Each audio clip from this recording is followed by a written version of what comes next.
Just over 6 months after President Donald Trump was sworn into office, his administration has ushered in a new regime of immigration enforcement in El Paso and throughout the United States. Government agents are arresting more undocumented immigrants, and there's been a huge decrease in the number of people attempting to enter through the southern border with Mexico. In the El Paso region, Border Patrol agents in May encountered around 65 people per day trying to enter the U.S. At the same time last year, the number of daily encounters here topped 750. So, the administration is making at least some progress securing the, quote, operational control of the U.S.-Mexico border that federal officials have said they're seeking to achieve. People living and working in the U.S. for decades are now being targeted by the administration for deportation. And the imagery of masked, plainclothes federal agents taking people from workplaces and court hearings and placing them into an opaque system of detention centers has become common in recent months. And here on the border, it's more than just a distant story. Military personnel are ever present along the border, and students who cross over from Ciudad Juarez to attend school in El Paso are unsure if the U.S. State Department will lift a pause on student visa applications. That's disrupted enrollment at schools such as the Lydia Patterson Institute. Other locals are protesting the construction of new border fencing that's likely to be built along the iconic Mount Cristo Rey, a move government officials say is necessary to close an open gap in the border wall that Mexican smugglers exploit. And 10 facilities in El Paso that were once used to temporarily house asylum-seeking migrants are now being repurposed as detention centers for migrants before they're deported. To talk through all of this, I'll speak with El Paso Matters CEO Bob Moore and editor Cindy Ramirez in just a minute about their reporting on recent immigration-related issues in El Paso and what they think we should expect going forward. You can read their coverage at elpasomatters.org, and you can also sign up for our free newsletter to get updates about immigration and a lot of other El Paso topics. And feel free to rate and review this podcast on whatever platform you listen on. And lastly, this El Paso Matters podcast episode is sponsored by Tani, Acosta, and Chaparro, truck crash and injury attorneys. Their team of local, seasoned trial attorneys are ready to help if you've been injured in a crash. Bob, Cindy, thanks for joining me. Thanks for having us. So there are a lot of immigration-related things that I want to touch on with you both, but I wanted to start here. You both reported in mid-June for El Paso Matters about how dozens of women were quietly transferred from New Jersey to an ICE detention facility here in El Paso, and you highlighted one woman's story in particular.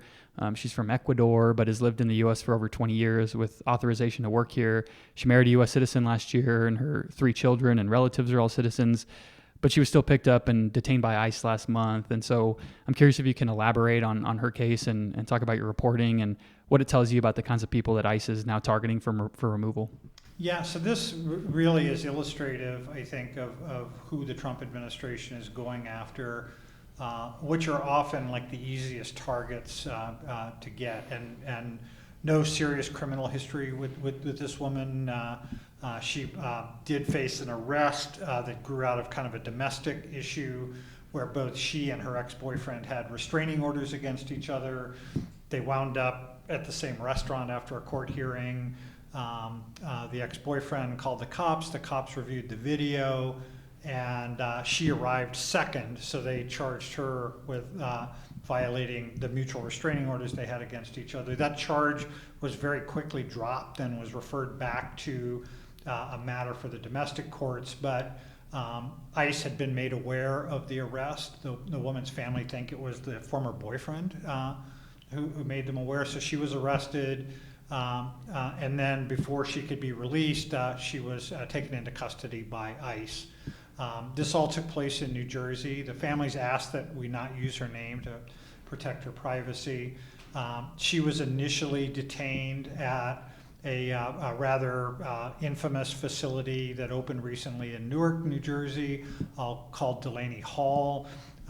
This is a site that's been visited by members of Congress and had some scuffles break out there.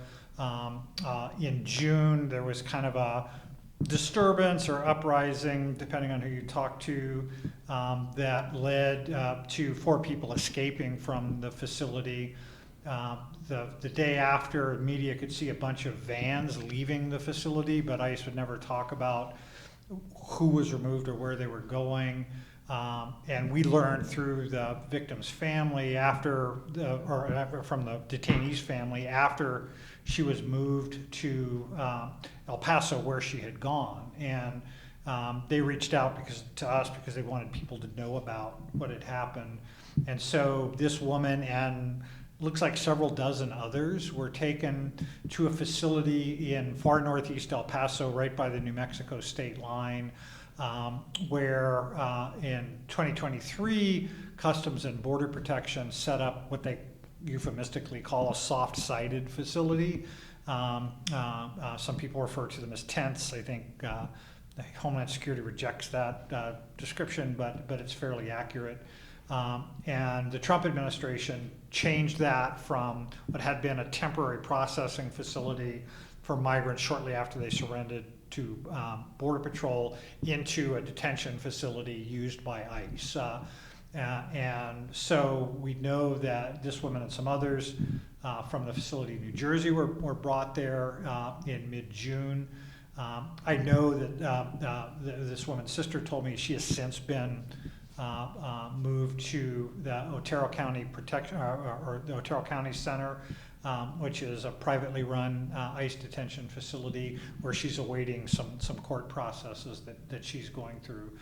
But we did discover, Cindy and I, in the reporting we've done, that the number of people being detained at that soft-sided facility in northeast El Paso just shot up dramatically in June. And this incident in New Jersey was apparently one factor that helped that. And Cindy could talk a little bit more about some of the numbers we saw. Do you want to add anything, Cindy? Yes, so that particular facility has a capacity of about 1,000. And in late June, they had more than 900 people in there, so they were getting very close to that capacity. It serves as both a decompression site to relieve overcrowding at other areas, which is where that transfer happened that Bob talked about. It's also a staging area for deportation, so that's kind of where they set up people ready to board a flight to be deported. And it's worth noting that earlier in June, the daily population count there was about 75. So between early June and the middle of the month, it had shot up more than tenfold. Yeah, and so we know this federal tax bill that's being negotiated by Congress, right? That's going to include some additional funding for ICE and more, dollars for enforcement and I think to establish or to sort of bolster some of these facilities for detention. But just curious if you can talk about maybe what we could see as a result of this tax bill and increased funding for ICE. I think one thing worth noting before we talk about the potential impacts is Vice President Vance put out a tweet the other day that basically said the ICE funding and the border funding is the main reason to pass what the Trump administration and the Republicans in Congress call the One Big Beautiful Bill. As we're talking about this, the House and Senate have passed different versions of the bill, and it's unclear where it's going to go from here. But the Republicans have their differences on some of the spending issues and some of the taxation issues in the bill. The one thing where Republicans largely agree on is the huge increase in funding to border enforcement. And from the standpoint of ICE, this will rapidly expand ICE's ability to detain people and then to deport them. I think if you're looking at the numbers, it's about $75 billion in supplemental funding for ICE, and of that, $45 billion is for detention. And I think the goal is to have about 100,000 people in detention at any given time. Wow. It's worth reminding people that ICE is building a facility at Fort Bliss right now that would hold another 3,500 people. That's separate from the extra spending we're talking about now. That's money already in the pipeline. So we could really just see an expansion of people being detained nationwide, right? And we kind of chatted about this, Bob, but it's going to be, you were saying the focus is now shifting from the border to facilities and businesses in the interior of the country, right? Yeah, so throughout the Trump presidency the first time around, when Trump talked about immigration, it was almost de facto talking about the border and migrants crossing the border. That conversation has changed dramatically in his second term as the number of border crossers has dropped dramatically because of actions taken both by President Biden and President Trump. And now President Trump is focusing more on these workplace raids, the arrests of other people who are kind of easy to get to, as they meet this kind of self-imposed goal that it's been reported that Stephen Miller, his main immigration advisor, set of arresting 3,000 people per week on immigration violation charges. Yeah, and beyond businesses and workplaces, we've seen the enforcement at courthouses as well. And Cindy, you were there and kind of witnessing some of these people showing up for their court hearings, right, and being detained. I'm curious if you can talk about your experience reporting and just kind of what you saw and how that played out. Right. Well, there's several takeaways from that. I think one of the things is that a lot of people, it may have changed now, but weeks back, I think a lot of people who were showing up to these were not quite aware that these arrests following their immigration hearings were happening. And so some of them at some point kind of started arriving with some hope that, a judge would hear their case and on a case-by-case basis and hear them out and then make a decision based on that discussion. As time went by, I think that hope started diminishing more and more as people started becoming more aware that these arrests were happening outside of the courthouse. So as long as people had a pending case in immigration court, they were generally authorized to be in the country. Many of them also had authorization to work here and had been. But if a judge dismisses their case, then their case is no longer active and therefore could be put on fast-track deportation. And so that's kind of what we saw happening. That these people who had appointments or had court dates would show up. The immigration judge who worked for the Department of Justice would then basically out of a script say, I agree with the government and that your case should be dismissed. And then their cases were being dismissed. In some instances, the people still weren't quite aware of what was happening. There was a lot of confusion in that courtroom, a lot of tears, and I think a lot of concern about what was going to happen to them. So then once they stepped out of the courtroom, just a few steps from there were federal agents, most of them ICE agents, but also, we believe, others, who were then detaining them, taking them out from a back door at the federal building and being put into vans and driven away. Yeah, and you mentioned at the time most of the ICE agents were not wearing masks, but that changed over time, right? I think when we first started reporting on this, and in part through Corey Boudreau, our freelance photographer, is one of the first to be out there and report on this. A lot of the agents were not wearing masks at that time. I think as they started getting more publicity, at least here in El Paso, and having more people, whether it was media or just people who were watching this happen, they started getting or wearing their masks more and more. But I think that the masks is something that we've seen across the country, definitely. Yeah, and Bob, curious if you had any thoughts on or any takeaways on that enforcement strategy of just targeting migrants at the courthouses.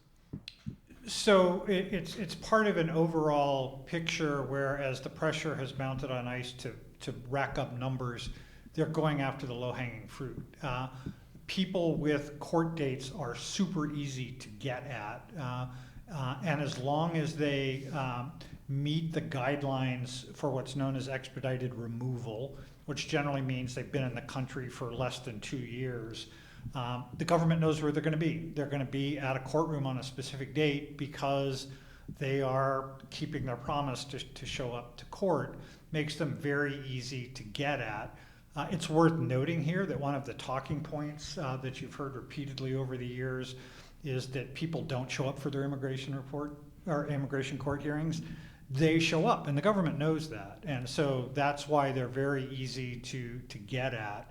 And increasingly, despite the rhetoric out of the Trump administration that they're only going after hardened criminals, the data that a lot of the national media put out there is really clear that the overwhelming majority of people being arrested now have no criminal history at all, and only a very small minority have any sort of violent criminal history. Yeah, and I want to ask you both about your thoughts on the increased militarization and sort of the role of the military is now playing in immigration enforcement. But I'll just mention I've done some reporting on the national defense areas that the Trump administration set up along the border of New Mexico and then along a big stretch of West Texas from the border of New Mexico to, I believe, Fort Hancock. And so, but there's kind of this intentional lack of clarity over what are the boundaries of this military zone. And the thinking is that we can bring in the military to sort of conduct enforcement operations and temporarily detain people until Border Patrol shows up. And it seems to be one way to get around this sort of historical tradition in the U.S. of not having the military be part of domestic law enforcement. But like I said, I mean, when we've had press conferences with military officials and we ask them, well, where is this military zone? And you're not confused whether you're on Fort Bliss or not, right? There are signs and big fences and so forth. But these military zones don't really have the same thing. And we've seen the cases involving migrants who have trespassed in these recently established military zones get tossed out because judges found the migrants weren't aware that they were trespassing on these military zones. And so that's something that stood out to me is this real lack of clarity over, and I think it's an intentional thing to just sort of create this general fear of crossing, and you're going to get an additional charge, but nobody knows really where it is and to what extent U.S. citizens are at risk of getting arrested for trespassing. And also the size is very varied. I mean, there are points where these national defense areas go miles north of the border, but you don't know where. So, anyways, but so in addition to that, we've seen these Stryker vehicles and these military tactical vehicles come in, and so I'm just curious if y'all have any general thoughts on the increased role of the military in border and immigration enforcement recently. So this is kind of a typical Trump policy process in that you declare this sweeping policy and then you make up the rules as you kind of go along. I sat in the courtroom for some of these first hearings to address this, and it was almost embarrassing for the Border Patrol agents who had to testify under very simple questions like, where was the nearest warning sign to where this person was apprehended, and the Border Patrol agent would have to testify, I don't know, I've never actually been in that area. And so they were, in some cases, victims of this rapid policy process. That's an easy thing to fix, and I'm sure in filling out the reports, the Border Patrol agents are now documenting where these signs are, so this process will become more enforceable as time goes along. But the real question remains to what end? And so the U.S. Attorney's Office for the Western District of Texas once a week puts out a press release that says a migrant pleaded guilty to entering this national defense area, and then it'll note in there the judge sentenced the person to time served. All of these people would have pleaded guilty to just the misdemeanor illegal entry charge and been sentenced to time served and would have been deported rather rapidly after that. What this process is doing is keeping people in jail for several weeks for, at best, the same outcome.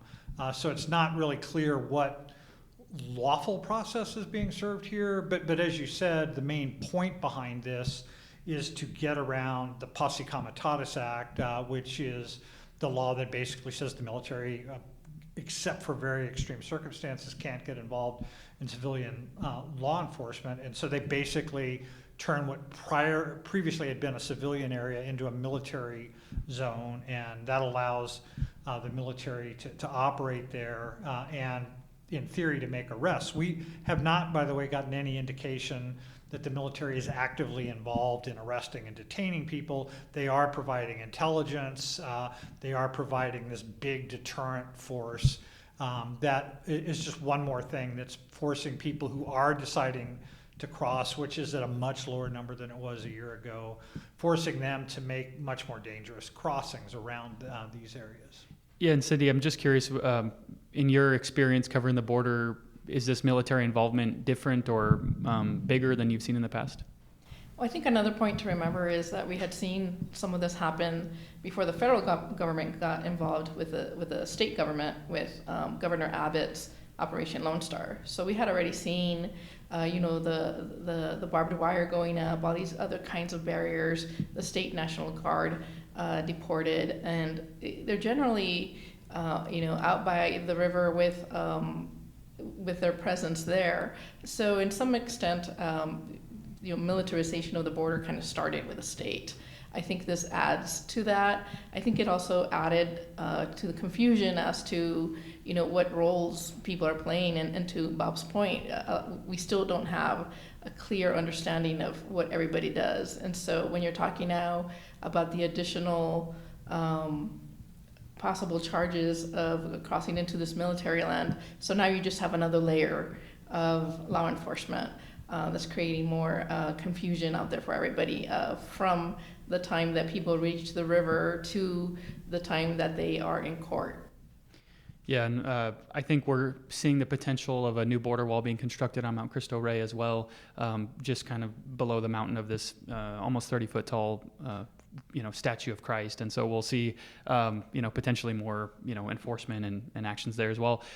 Just last question here. I'm wondering if y'all can share any thoughts on maybe the, where we're headed, right? And do you expect this enforcement to just continue indefinitely for the next few years under the Trump administration? And curious if you can share any thoughts on maybe the outcome or impact of this enforcement. So I think, first of all, one thing we have not recognized that we should is that Trump won the election in 2024 largely on this issue. People were clearly frustrated with the lack of border enforcement, and I think the sense of the lack of control that was out there. So Trump would argue with some justification that he is merely doing what he was elected to do. The details matter, and a lot of people will say, oh, this isn't what I was voting for. I mean, I wanted criminals removed and I wanted the border tightened up. I didn't want, a woman feeding her family by cleaning a hotel arrested. So those details become trickier and trickier. The one thing that we know for sure is that President Trump believes that immigration is a winning issue for him. And the more he can talk about immigration, he believes the better it is for him, and maybe keeps the public attention away from pesky little things like cutting Medicaid and other issues that he perhaps doesn't see as a clear win for him. So I think as long as Donald Trump is president, immigration will remain a big issue, and Trump will try to keep it in the forefront. What we're seeing now, obviously, is this issue playing out in Los Angeles and other major cities with these workplace raids, and then the reaction to it. President Trump also likes the reaction. He sees that as a win too when people protest his actions. I think we will begin to hear more and more stories here in El Paso of people being taken into ICE custody after living in this community for many years. These will remain very painful conversations that I think will require a really strong media presence to help tell these stories. And I'm really glad we have Cindy here to help keep an eye on that. Glad we have you here to help keep an eye on that. But it is one of those issues that can become all-consuming very quickly. Any thoughts, Cindy, on what we expect to see going forward? Well, I think we are starting to see a lot of it now, too, that there's going to be a big impact, not just of families being torn apart, but this issue of safety and security. I think a lot of us might be thinking twice about whether we go visit our relatives just across the border, for example, in Juarez, or vice versa. If we have, relatives who live in Juarez, do they want to have to deal with any of this or have some negative consequences happen just because they're wanting to visit family? And I think that fear and that sense of loss of safety and security applies to both people who are documented or undocumented. And I think that is part of the greater goal, right, is to create this. And I think it's happening already. Yeah, and that's an important point for us living on the border, right? This isn't some distant thing, and this is something, people cross the border daily. And so I think that that interference with day-to-day life is an important aspect. And then I'll also just mention, the phrase you hear consistently from the agencies involved in immigration is to secure operational control of the border. And that's what you've heard a lot from various federal agents in recent months. And I think the line that the Trump administration taken is, we want operational control of the border, whatever that looks like, right? And so to your point, Bob, I think that's definitely going to be a goal. But I think unless y'all have any additional thoughts, I think we'll go ahead and wrap up there, and we'll just continue to look to you guys to keep us informed on what's going on with this really complex and difficult topic. I don't think this is the last conversation we're going to have about this issue. Yeah. Well, thank you both for joining me. I appreciate it.